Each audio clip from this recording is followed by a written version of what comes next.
Next topic है financial and non financial incentives. अब ये इंसेंटिव्स क्या होता है? Business inspire their workers to maintain their work aptitude and increase their efficiency continuously. Such inspiration is called incentives.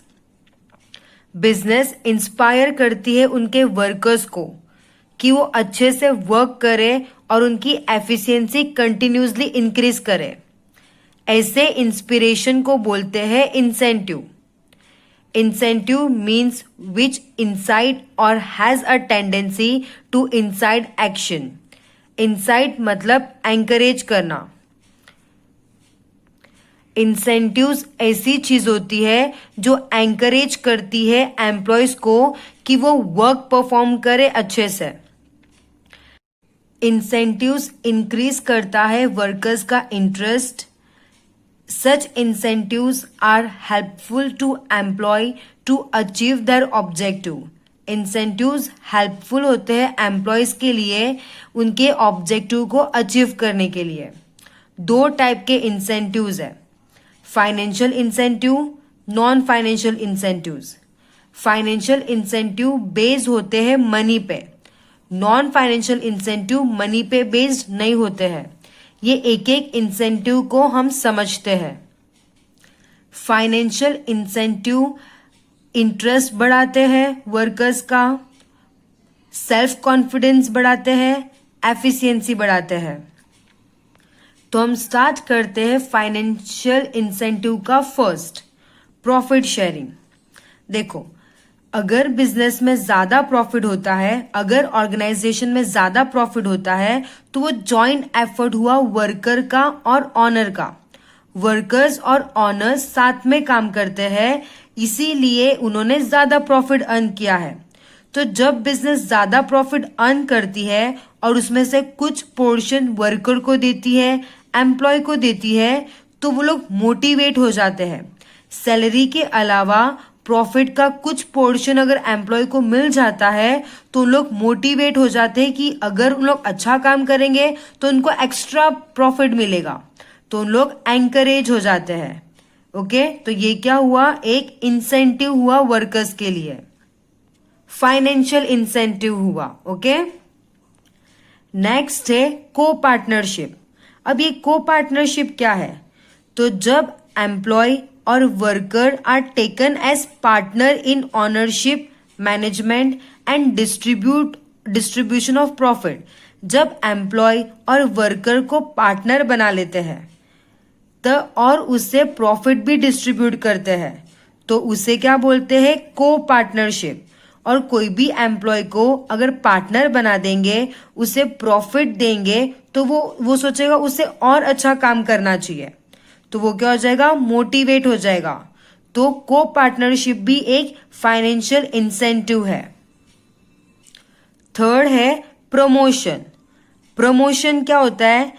Staff को, employ को higher position दे देना, ज्यादा रिस्पॉन्सिबिलिटी के साथ, ऑथोरिटी के साथ, ड्यूटीज के साथ और सैलरी के साथ।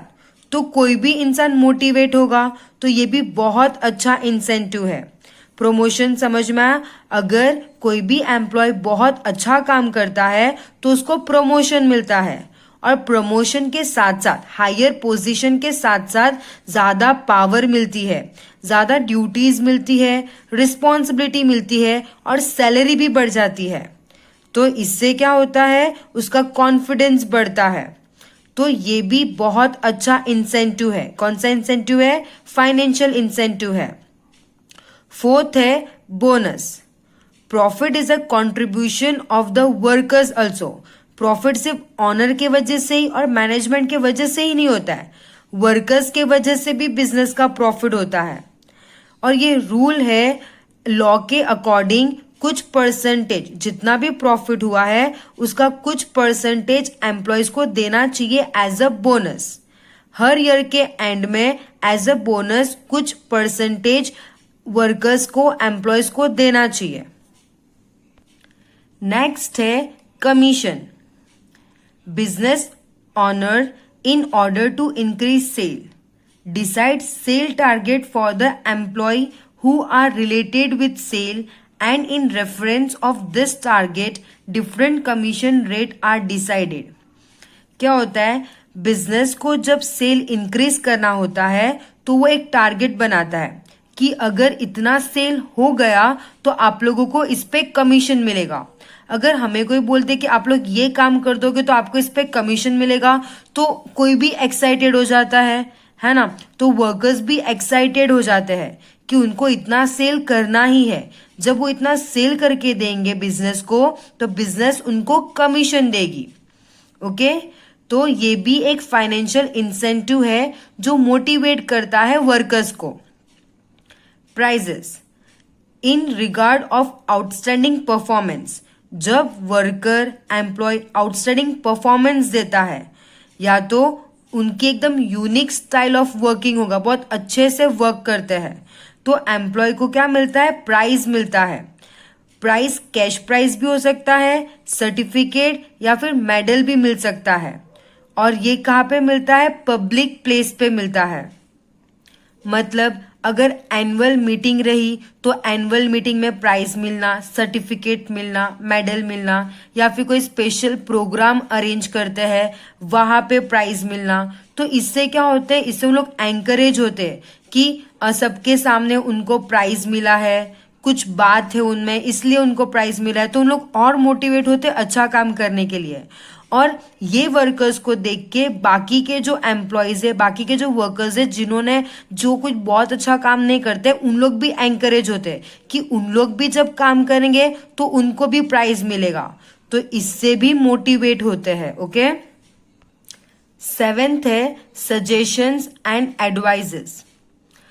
जो वर्कर्स कॉन्स्टेंटली प्रोडक्शन एक्टिविटी में एंगेज रहते हैं उनको प्रोडक्शन के बारे में सब कुछ पता रहता है. तो जब वो वर्कर्स, प्रोडक्शन वाले वर्कर्स मैनेजमेंट को कुछ एडवाइस देते हैं, कुछ सजेशन देते हैं जिससे मैनेजमेंट का फायदा हो, जिससे बिजनेस का फायदा हो, तो उन्हें क्या मिलता है, इंसेंटिव मिलता है. The workers are paid monetary incentive for those suggestions and instructions that help in reducing cost of production. तो ऐसे सजेशन पे, ऐसे एडवाइस पे जो कॉस्ट ऑफ प्रोडक्शन को रिड्यूस कर दे, उनको क्या मिलता है, मॉनेटरी इंसेंटिव मिलता है. नेक्स्ट इंसेंटिव है नॉन फाइनेंशियल इंसेंटिव. इंसेंटिव जो मनी पे बेस्ड नहीं होता है उन्हें कहते हैं नॉन मॉनेटरी इंसेंटिव या तो नॉन फाइनेंशियल इंसेंटिव. फर्स्ट है सिक्योरिटी ऑफ एम्प्लॉय. सब एम्प्लॉय सिर्फ सैलरी इंक्रीज होने से ही मोटिवेट नहीं होते, पर किसी किसी को जॉब सिक्योरिटी ज्यादा इंपॉर्टेंट होता है. Job security inspire him to work with enthusiasm. अगर उसकी जॉब सिक्योरिटी है, उसे पता है कि उसकी जॉब कहाँ पे नहीं जाने वाली है, उसके ही पास रहने वाली है, उसे वहां पे ही काम करना है, तो क्या होगा, उसका इंटरेस्ट बढ़ेगा. उसको ऐसा लगेगा कि मेरे को मेरी जॉब के लिए कुछ करना है ना. तो अगर कोई एम्प्लॉय की जॉब की सिक्योरिटी होगी, एम्प्लॉयमेंट सिक्योरिटी होगी, तो वो मोटिवेट होगा अच्छे से काम करने के लिए. तो ये क्या हुआ, हमारा नॉन फाइनेंशियल इंसेंटिव हुआ. Appreciation of work and reward. Employ ने उसका काम अच्छे से कंप्लीट किया है, टाइम पे कंप्लीट किया है और बहुत अच्छे तरीके से कंप्लीट किया है, तो उसको क्या मिलता है, रिवॉर्ड मिलता है. Therefore, this employee are motivated at the same time other employee are also inspired to work. देखो, जब कोई एम्प्लॉय को जो टारगेट मिला है वो टारगेट वो कंप्लीट कर देता है टाइम के अंदर, इकोनॉमिकली, बहुत वेस्टेज करे बिना और एफिशिएंटली कंप्लीट करता है, तो उसको पब्लिकली ऑनर किया जाता है. इससे क्या होता है, वो एम्प्लॉय तो मोटिवेट होता ही है, पर उसके साथ जो दूसरा एम्प्लॉय है वो भी इंस्पायर होता है अच्छा काम करने के लिए. थर्ड है assignment of responsibility. To encourage the employ, officer assign special responsibility. Employ को एंकरेज करने के लिए ऑफिसर लोग स्पेशल रिस्पॉन्सिबिलिटी देते हैं, जैसे किसी और को ट्रेनिंग देना। तो उनको ऐसा लगता है वो अच्छा काम करे, इसलिए उनको ट्रेनिंग देने बोला है, तो वो और अच्छा काम करता है। डायरेक्शन देना सबऑर्डिनेट को, ऐसे सब रिस्पॉन्सिबिलिटी असाइन की जाती है एम्प्लॉय को। और इससे क्या होता है, उनका मोरल इंक्रीज होता है, उनका कॉन्फिडेंस इंक्रीज होता है। ओके, और वो इंस्पायर हो जाते हैं और वर्क करने के लिए। फोर्थ है एडवाइजर। जब कोई एम्प्लॉय बहुत टाइम से एक बिजनेस में वर्क कर रहा है और उसकी एडवाइस कंसीडर करते हैं मैनेजमेंट, तो उसे लगता है वो कोई इंपॉर्टेंट पर्सन है कंपनी का, और वो क्या हो जाता है, एंकरेज हो जाता है और अच्छे से काम करने के लिए। फिफ्थ है वेलफेयर एक्टिविटीज एंड अम्यूनिटीज। जब एम्प्लॉय को और भी फैसिलिटी दी जाती है बिजनेस में, तभी वो इंस्पायर होते हैं ज्यादा वर्क करने के लिए। जैसे उनको करेक्ट वेजेस मिलता होगा, मेडिकल सर्विसेज मिलती होगी, कैंटीन फैसिलिटी मिलती होगी, लाइब्रेरी, लिव विथ पे, sports, entertainment activities, training facility and many more. Such welfare facilities are given to employee. जब एम्प्लॉय को इस टाइप की और भी फैसिलिटीज मिलेगी, तब भी वो इंस्पायर होंगे और अच्छा काम करने के लिए। सिक्स्थ है अदर इंसेंटिव्स। इसके अलावा भी और भी इंसेंटिव है। Many other incentive are provided to employ other than above incentive. Housing facility, आप लोग ने देखा होगा बहुत सारे बिजनेस में, बहुत सारे कंपनी में ऐसा होता है कि जो कंपनी में काम करते हैं उन लोग ही रहने के लिए घर देते हैं। Housing facility, life insurance, free education to children, books, transportation facility to pick up and drop from residence to place of work etcetera. जब ऐसी और भी फैसिलिटी मिलती है, तब भी वो एंकरेज होते हैं, इंस्पायर होते हैं ज्यादा अच्छा काम करने के लिए। तो क्लियर हुआ आप लोगों को कि इंसेंटिव क्या होता है और इंसेंटिव कितने टाइप के होते हैं।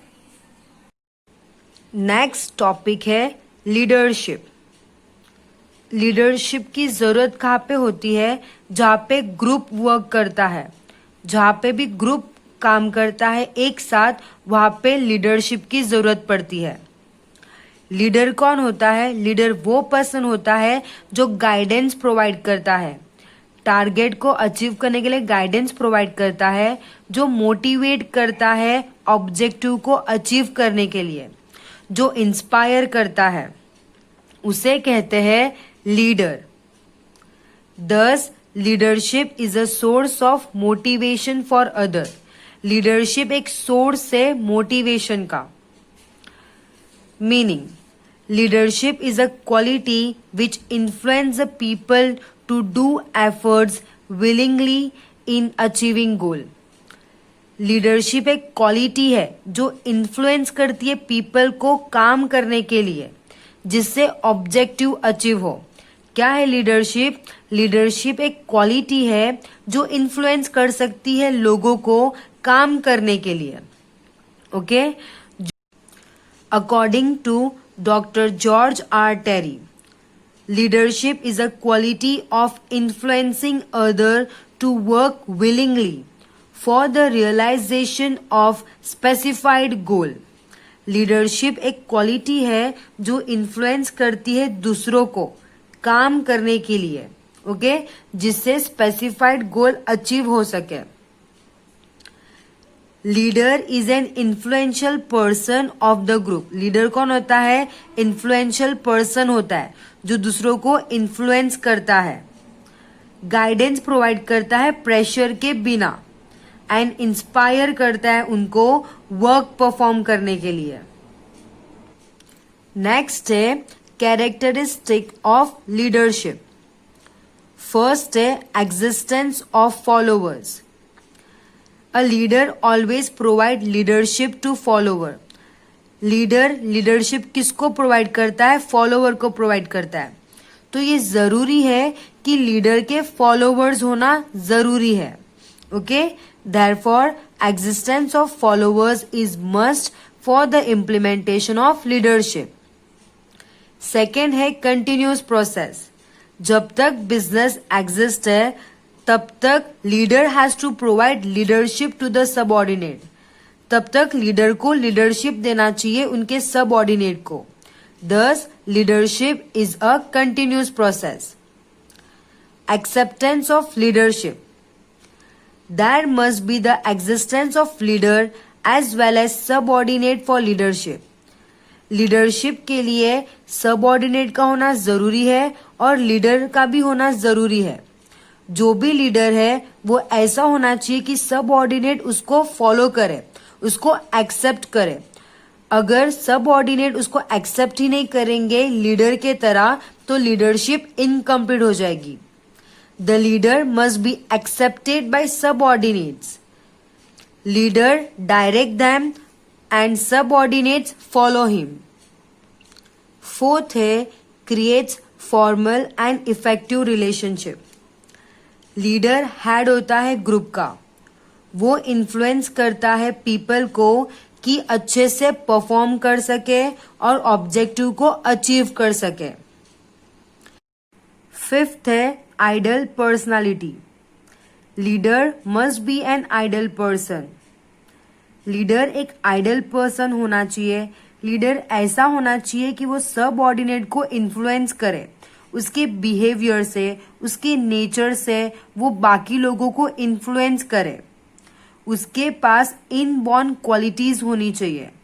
while some qualities are cultivated. Such a skillful person can only be a leader. ऐसा पर्सन ही लीडर बन सकता है जो दूसरों को इन्फ्लुएंस कर सके अपने पर्सनालिटी से. सिक्स्थ है motivation. Leadership includes motivation of employ. Leadership के अंदर मोटिवेशन इंक्लूडेड है. लीडर ऐसा होना चाहिए जो हर स्टेज में उसके ग्रुप को मोटिवेट कर सके एक्सपेक्टेड रिजल्ट को अचीव करने के लिए. सेवेंथ है harmony of interest. Leadership brings harmony of interest among leader and his subordinates. Leader को उसके ग्रुप में जो इंटरेस्ट है, उसके ग्रुप वालों के जो इंटरेस्ट है उसमें हार्मनी लानी चाहिए. Leadership becomes inefficient and useless if leader and his subordinates interest are at variants. Leadership inefficient हो जाएगी, यूजलेस हो जाएगी अगर सबके जो इंटरेस्ट है ग्रुप में, सबके इंटरेस्ट अगर अलग अलग हुए तो लीडरशिप इनएफिशिएंट हो जाएगी. एथ, effect of situation. Success of leader depend on certain circumstances. Leader का सक्सेस पूरी तरीके से सर्कमस्टेंसेस पे डिपेंड होता है. अगर सिचुएशन चेंज हुई तो leader does not get the success, तो लीडर को सक्सेस नहीं मिलेगी. नेक्स्ट है qualities of a good leader. एक अच्छे लीडर में कौन कौन सी क्वालिटीज होनी चाहिए? तो फर्स्ट है physical qualities. Good health is a prime requisite for an effective leader. एक अच्छा हेल्थ होना ये सबसे ज्यादा जरूरी है इफेक्टिव लीडर के अंदर. इसके अलावा physical structure, attractive physics, cheerful nature inspire the subordinate. ये सब चीजें सबऑर्डिनेट को इंस्पायर करती है. तो एक अच्छा लीडर कैसा होना चाहिए? एक अच्छे लीडर के पास फिजिकल क्वालिटीज होनी चाहिए. सेकेंड है इंटेलेक्चुअल क्वालिटीज. एक अच्छा लीडर इंटेलिजेंट होना चाहिए. Intellectual qualities include decision making power, mental ability, grasping power, scientific approaches, curiosity, reasoning ability, foresight as well as बहुत सारे स्किल और नॉलेजेस होने चाहिए. तो एक अच्छा लीडर कैसा होना चाहिए? इंटेलिजेंट होना चाहिए. उसके पास बहुत सी स्किल्स होनी चाहिए. डिसीजन मेकिंग अच्छा होना चाहिए, मेंटल एबिलिटी अच्छी होनी चाहिए, ग्रास्पिंग पावर अच्छा होना चाहिए, साइंटिफिक अप्रोचेस होने चाहिए। Psychological qualities like pleasant personality, जिल, courage, sense of cooperation, tact, interest in work, affection, patience, etc. are included.